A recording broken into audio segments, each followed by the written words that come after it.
юм уу гэсэн төгсөг байна. Би 10 жил чам заслаглаа. Чиний хоолыг ич хувцсаж уугаад баасан чинь зөөлөө. Тэгтэл чи надад юу заагаагүй. Тийм болохоор албаар би чиний морь цагт юу хийх гэж арах гэж ирсэн заяа. Оо тэгсэн чи араа.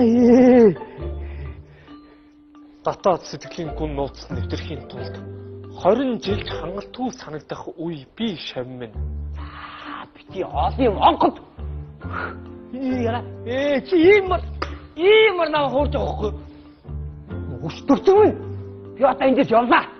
Чи миний 10 жилийн цалин бас манай гэрээс ич нөгөө боорцог өвлийн идэж мөнгө төгөр бүгдийг төлдөг. За чи хэрвээ ийм новшийн зан гаргаж ивэл би чамд хосхуу нэгэн зэвсгийн эрдмийг зааж өгье. Чи одоо юм заах уу ингэ байж байгаа юм ээ? Маа энэ хутгийг ав.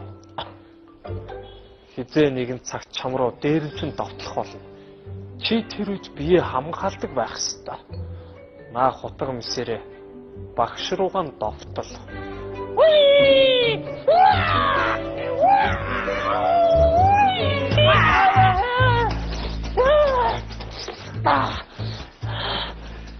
Чи ямар шоронгийн хулгайч штэ.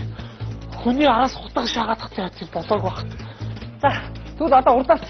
Байж. Би чамайг ийм болохоор зэвсгийн эрдэнэ юусоо заадаггүй ахгүй юу? Чи бол зүгээр л хоёр хөлтэй мал. За нааша довтол. Дээрээс.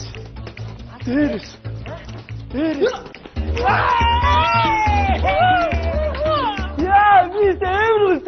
Яг дээрээс довтлоо доороос. Чи хоёр удаа болоог багт шаадлаа.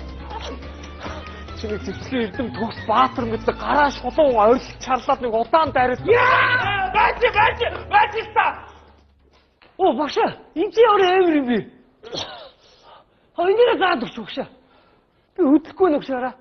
Хэрвээ тийм бол би наадахыг чинь төм бомон удаа хэдэн зуун мянган удаа давтсан ч юу болоогүй юм. Харин энэ өдөр чиний азгүй өдөр ажээ. Багш одоо энийг тайлч. Миний цаг дуусчээ. Наадахыг чинь гарах хүн хавьд байхгүй. Би ч мэдэхгүй. Хотлоо багш тоглоод. За багшаа энийг гаргацгаа. Миний цаг дуусчээ. Айсташ. Багшаа энийг тайлч. Би яг багшаа ой.